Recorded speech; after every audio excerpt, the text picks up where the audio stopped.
blues culture in Tennessee, and I have guest Tony Carpenter here to discuss his background, education, his career, and ultimately that culture here in Tennessee. Something especially interesting about Tony that I've learned is that he not only sings rhythm and blues, but he has his own kind of genre called rock and B. And so we're going to get into that and get into all the great things that he's done. But Tony, I just want to thank you this morning for joining me and to open up this first segment. We're just going to get into that baby Tony era. So just tell me your childhood. I know you're from Illinois, so let's start there. Tell me about that childhood, kind of what that looked like. So originally I'm from Kankakee, Illinois, which is a small city 45 minutes south of Chicago, Illinois. I grew up in a musically inclined family. All of my greats, they were a traveling, gospel singing family called the Reed Family Singers. And as my great aunt is a blues legend, Francine Reed, who has songs with Lyle Lovett, Willie Nelson as well, to name a couple. My grandfather was a part of the original Crusaders, which was gospel originally. He was best friends with Bing Crosby. So I grew up around music, singing in the living room, putting on talent shows for the family. So that's really what got me started. Now, oh my goodness, what a background like that. I just got to take a second to just tear that apart. Oh my gosh, that's like 3 generations worth of successful musicians. Do you have any siblings, Tony? Yeah, I got siblings. Now, are they into music as well? No. Oh my God. I'm the only one. I have a brother actually that lives in Atlanta, but for my mother's children, I'm the only one that got Oh my music. goodness, you got to have kids. You got to make sure they stay in music. Because God, y'all are like the Gordys. Oh my goodness. Now, taking that background, I know that you began performing as a child amongst family. Tell me kind of what life outside of music looked like. Tell me what your surroundings looked like and kind of some of the things that you experienced as an early child in Illinois. Surroundings, like small city. I played football. Of course, and outside of that, the area was really rough. So mostly stayed playing sports, martial arts and things of that nature. Just my parents kept me doing things to keep me busy. You know, to keep you out of the street. To keep me out of the streets, exactly. And now tell me, kind of, if you can remember a moment that it kind of clicked for you as an artist, whether it be you were listening to a song or maybe performing somewhere, but as a child, that first real experience, like, this may be something that I'd like to pursue. So I say I was about 12, and at this time I was in Indianapolis by now, and I used to go see the Indianapolis Ice hockey team play, and one day they had a surprise concert, and it was Tone Loc, the old school rapper. And so I was in a dancing at the time, and so he was like, who can dance, who can dance? And he picked me out of the crowd, and I got on stage, and I danced, and I caught that bug, then the crowd went crazy. And it was like, all right, this is what I want. Whatever this feeling is that I feel now, this is what I want to do. Oh like, my goodness, at 12 years old. At 12. and so going from there, I want to introduce kind of your early teenage years, and we'll kind of continue it in that second segment. But tell me just again how your career, how that musicality began to elevate throughout those teenage years. From there, I ended up in the following year's audition for Showtime at the Apollo. At that time, I was going through a voice transition. I hit puberty, so it didn't sound too good. But I was just saying in a recent interview, it was a lady when I got off stage, and she looked at me with these bug eyes like, that was horrible. And so every time I get on stage, that's like my go-to is like, I got to impress this lady. Like, she's still there, yeah. But from there, then I started recording. In the following, about 16, I started recording, actually here in Tennessee, in Clarksville, Tennessee. And just kept progressing. Now, to close off this first segment, we're going to talk about your first experience recording. I want you to walk me through that entire experience, from waking up that morning to getting to the studio, and kind of tell someone who's totally ignorant to that process what a day recording in a studio would look like. So at the time, I had a manager, J-Rod Jones. Shout out J-Rod Jones. So I was 16. He's like, yo, you good? At the time, I was rapping. He's like, you got some flow. I'm going to get you in the studio. So I'm like, cool, I'm going to manage you. So we get to the studio. I don't know what to expect. I get in the booth. I do that first song. Everybody's going crazy. Oh, my God, one take, one take. So I'm like, cool. So he's like, nah, you stand in the booth. I stayed in the booth and recorded the whole project. I never ate. I never did anything. Like, I had to stay in there, booth, sweating and everything. He's like, this is what it takes. OMG, so at 16 years old? Yeah, at 16. It wasn't as fun as what I thought it would be. I realized then, oh, this is gonna be hard work. And in our second segment, we're gonna pick back up on those early recording experiences. We're gonna talk about that first project and its reception. Then we're gonna go on to later career experiences, opening up for artists like Summer Anderson, like Jennings. You have a nice little array of artists under your belt, and we're gonna talk about all of that, and ultimately rhythm and blues culture in Tennessee and the impact that Tony Carpenter seeks to leave. I encourage our viewers to tune into the second segment of Perspectives, where Tony and I will be discussing rhythm and blues culture in Tennessee. Join me at the Girls on the Run of Middle Tennessee's Spring 5K. It's May 4th at Two Rivers Park. Registration is open now, and it benefits the Girls on the Run Scholarship Fund. Run or volunteer, plus enjoy a selfie station, face and hair painting, and group. Welcome to the second segment of the show for today. For viewers just tuning in, you are watching Perspectives, and I am host Alana McLaughlin. This morning on the show, I have guest Tony Carpenter here to discuss rhythm and blues culture in Tennessee. And in our first segment, we talked about his beginnings in Illinois. We talked about that early childhood, some of the family musical greats that he had, and the inspiration that they had on him and the impact they had on him. And we're going to pick back up. We just left off. You're 16 years old. You're in Clarksville, Tennessee, recording a project. This is your first time in a studio, first time with a manager, and we're going to pick right back up. Floor is yours. Tell me, oh my God, you're in this studio. How? I need some information. I need to know where the beats came from. I need to know how this got like distributed. Again, break it down for someone who just has no clue what this looks like. So as far as the production, like the beats, my manager at the time had a guy, I don't even remember his name, but he made all the beats. And then the thing about that was I had to learn about like picking different beat styles. So he'd give me a beat and I'm like, okay, yeah, I like it, but I really didn't like it. And the song wouldn't come out as good. And then, so from there, I learned to pick better beats and to speak up more because it was up to me, the quality of what this was going to sound like. And so from there, the next thing was distribution. At that time, you didn't have distribution unless you had a distribution deal, a real deal. So we had to print up CDs and pass out CDs. So that was the next thing that was hard because I'm like, I was thinking, I go in the studio, make this song, and it's on and popping, like, you know, but it wasn't. So after that, I had to pass out CDs and put in footwork. I didn't like that part at all. And tell me about how did you even build that community support? Because I mean, you can't just post up on the street and be like, hey, I got a CD. Do y'all want it? Tell me, So at that time, with my manager, I started doing shows. The first show was at a spot called The Warehouse in Clarksville, and I wasn't even old enough to get in, but I got in. I got in. So after performing, people wanted to hear more music. So then that's where the CDs came. So at the shows, everything what I do is I perform, pass out CDs. Smart. And that helped build, you know, a little fan support. base. Now tell me, okay, again, after that first breakout show, tell me, again, some other shows and leading up to your first big opening show. Okay, so from there, I went back to Indianapolis after the summer was over. I get to Indianapolis, I'm passing out CDs just to my friends and things of that nature. And then eventually I got a show, it was like a Juneteenth show. Performed there was like 3 people. Oh my God, in the crowd? Yeah, in the crowd was 3 people. And so from there, one thing you don't know is as I got older, it wasn't really an avenue for music there, but I was always a funny dude, so I started doing comedy. OMG!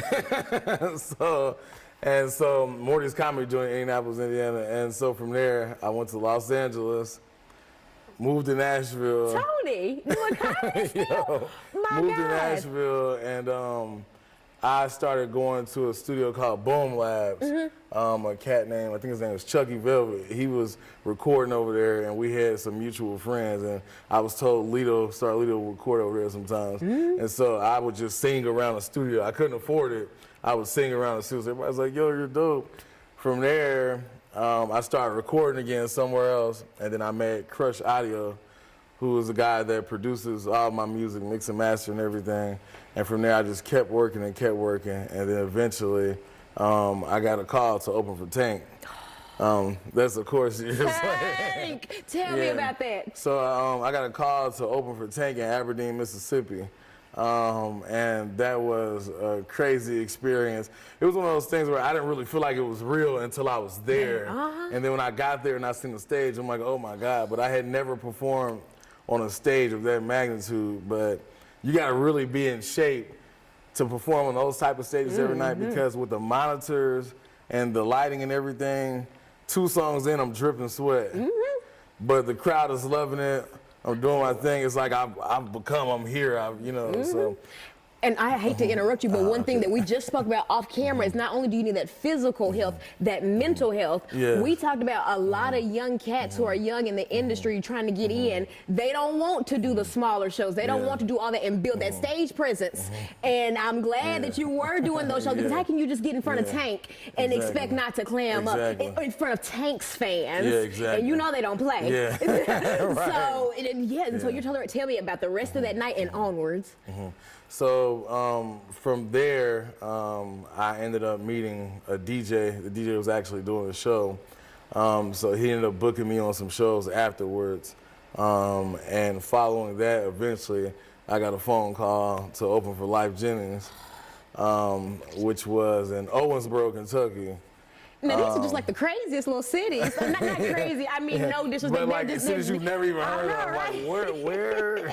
Until you get there, and it was like, okay. But the Life Jennings show was crazy because, for one, my set got cut short, which was a crazy experience. Number 2, the crowd, it was so compact, and the crowd was like right there at the stage. But like right there. Yeah, once I started singing, that was it. You know, because it's like, who is this guy? I don't know you. But once I started singing, that was it. And from there, I got a call to open for Sunshine Anderson, and that was in Kentucky, Bowling Green, Kentucky. Okay, now we know Bowling Green. That was a tough crowd. It was a smaller crowd from what I had been used to from who I opened up before. And they were like difficult. But like, it probably was about maybe almost 3 songs in before I got their attention, you know, but it humbles you and shows you that you still have to work no matter what, even if you're good. But once I got them, I had them. And that kind of segues me into the final thing we're going to talk about in the second segment, tough crowds. Was that your first experience with a crowd like that? Tough crowd, yeah. And have you had any since? No, not yet. But honestly, it's easier for you now. Yeah. It's different. Because it's about reading the crowd. Now I know about reading it. At that time, I still didn't know about reading the crowd. So if I walk into a room and I'm listening, especially to the acts prior, especially if they're like kind of mellow, but it's good, it's like, okay, they want something that's going to turn them up. And so it's like, okay, you know what? I'm going to switch to these songs. So prior to doing the show, if I know I'm only performing a few songs, I'll still send a DJ 6 or 7 songs. That way I can just change what I'm doing, and I don't have to worry about last minute trying to send music. Now that's smart. So it's about reading the room. I learned that in comedy, actually. Ooh. And in our final segment, we're going to pick back up on just your current career, some of the things you got going on, some upcoming events, some upcoming projects. We're going to talk Mistress and My Girlfriend. Because that's a hit. Actually, I saw you perform it live, I think, about a month ago at some little lounge, Lord have mercy. And it got me. I was like, ooh. I was like, I like this. I didn't want to say anything to you because I had already had you coming on here. I didn't want you to see me and get nervous. I was like, let me just see who he is when he thinks no one's watching. And you were great, which is why you're sitting right here. And in our final segment, we're going to pick back up on how great Tony is and ultimately rhythm and blues culture here in Tennessee. Welcome to the final segment of the show for today. For viewers just tuning in, I am host Alana McLaughlin, and you are watching Perspectives. This morning on Perspectives, I'm discussing rhythm and blues culture in Tennessee, and I have Tony Carpenter here discussing his career, his background, his family, the impact that he seeks to leave on Tennessee music, and ultimately his why, his mission behind his music, and ways that the community can support him. Tony, we left off in that last segment. We covered a lot of ground from, oh my God, opening for Tank to like Summer Anderson, Life Jennings. We talked about reading the room and reading different crowds, and now I want to pick back up on current day. I was doing my research on you, and I found your Nashville Voyager article, and and we talked about this, but my favorite part of it was you saying that sometimes you'll have the arenas and the Bridgestones, but sometimes you'll be at the local club for free. And it's that duality. And I want to talk about that. I want to talk about, as an artist, how it feels going from a Life Jennings to going to the local Nashville club. And I want to talk about how you're able to maintain that confidence still. You still keep your head up. You make great music. You don't act upset or, you know, like you have an attitude about, you know, things. And I want to talk about how you develop that, because it doesn't come easily. So how I developed that was just by trial and error, you know, and I've been humbled by life, you know, because at one point in time I felt like I was just an underdog and nobody noticed me. It was like, I make great music. My music is better than his. But it's not really about that. It's about your time. Everybody has their time. And I do feel like my time is now. I'm here, you know, so.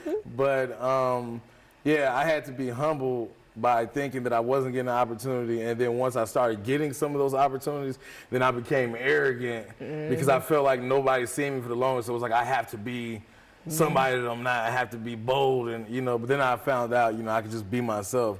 And again, going from those bigger stages and having to go back to your local open mic or whatnot, Trap up. Yeah, trap up studio. It humbles you and puts you in the perspective of like, okay, I'm no better than this person.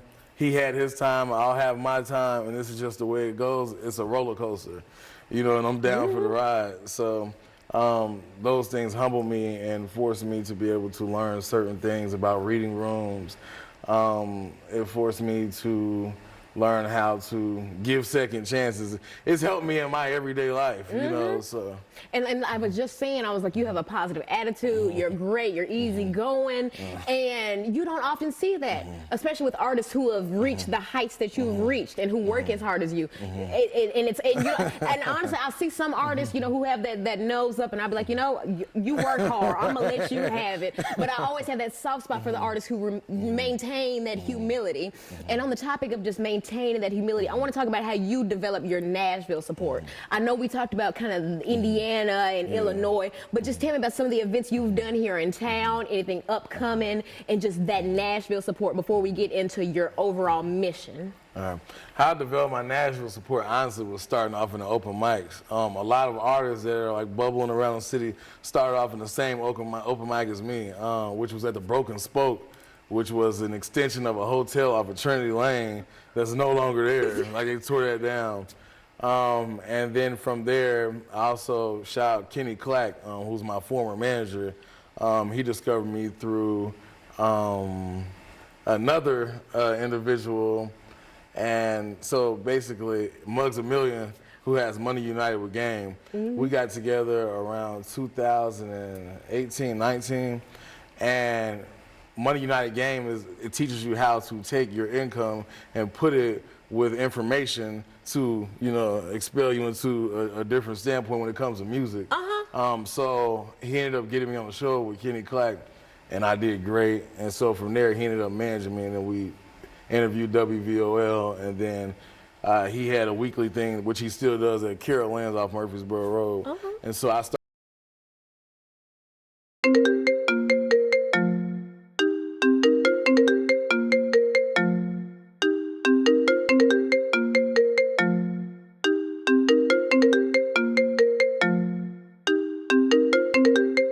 singing there every single week. And that was like really inner city Nashville. So before you know it, everybody knew Mistress was my girlfriend. No, and I want to talk about that song. I'm so glad you got there. Tell me about writing it. Let's talk backstory. Right. Is there any life behind it? Yeah, it is. It's crazy. So I was recording in a studio. I had been going there to do features for people. And I couldn't afford it, and eventually I got the money. So at the time, I had a person that I would tag along that I kind of tried to help in music. And we go in the studio together. I record my song. She's scared. So I'm like, yo, but the guy's like, I can't give you a refund. You still got this time. What you gonna do with it? So I had this beat and I had this song and well, this rhythm. So I just like, forget it. I'll just record another song. He like, what is it? I'm like, I don't know. He turned the beat on and the song just came. I thought the song was goofy. I didn't like it at all, and I was kind of playing around. They're like, no, that sounds good. So I'm like, really? So I'm like, all right, well, I'm going to say whatever comes to my head. But in actuality, it's not such thing as really freestyle in my eyes.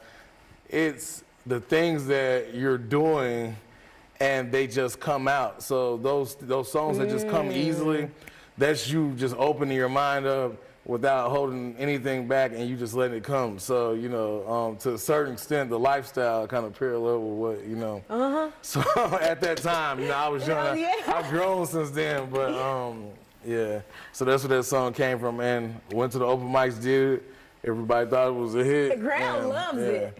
And I actually had that back in 2020. It hit radio. But you know, I'm working on that again to get it back on there. And that's an up and down thing. Even with the radio, just because the song gets on radio doesn't mean that it's going to do what you want to do. It requires a budget and promotion. So, and I didn't know that at the time. And I don't think most young artists know They that. don't. And I'm glad we're sitting here talking about that. Like, for instance, for a budget, you're paying the radio station. Yeah, so for a budget, you have to pay. For like right now, I have a commercial for Mrs. and My Girlfriend on 102.1. That costs money. You know what I'm saying? So if I had known what I know now when the song hit radio, then I would have paid to run commercials to advertise so that people could call in and request a song, you know. But yeah. Oh my goodness, Tony, and you just opened my eyes because I knew that there was a lot of technicality that went with it, but didn't really know what.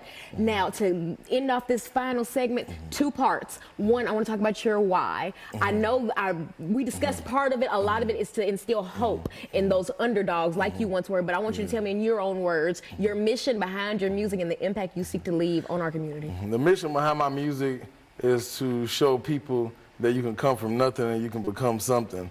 And no matter what you're going through, don't give up. There's always a light at the end of the tunnel. There's no way around anything. The only way is through.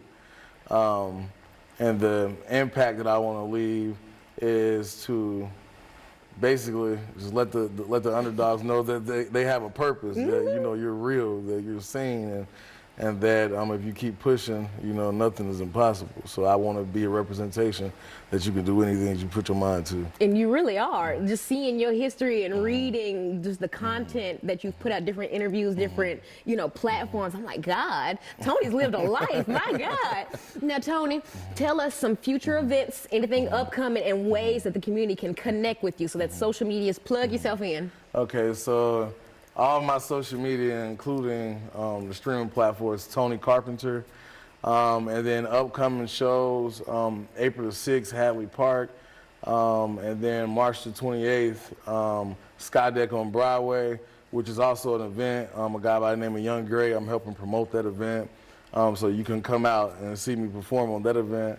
And then other than that, I have an interview coming out with Kay and Bosses and Brunches, so a podcast interview coming out. And then with Voyager, they have a new site that they're doing. They just reached out to me. Canvas Rebel, I think that's what it might be called. So I have an interview coming out with them. Awesome. Coming out soon. So yeah, you're doing it, man. Man, Tony, I just want to thank you for coming and sharing. Thank you for having me. No, thank you. Seriously, you are awesome. And seriously, I've watched you for a few months before we even got in contact, and it's an honor to have you here in the studio. Thank you. And just thank you for sharing your experiences and for being that inspiration to our underdogs. And to my viewers, thank you for allowing me this platform one more time, and thank you for allowing me the space to share the perspectives that shape our community. Thank you, and good morning.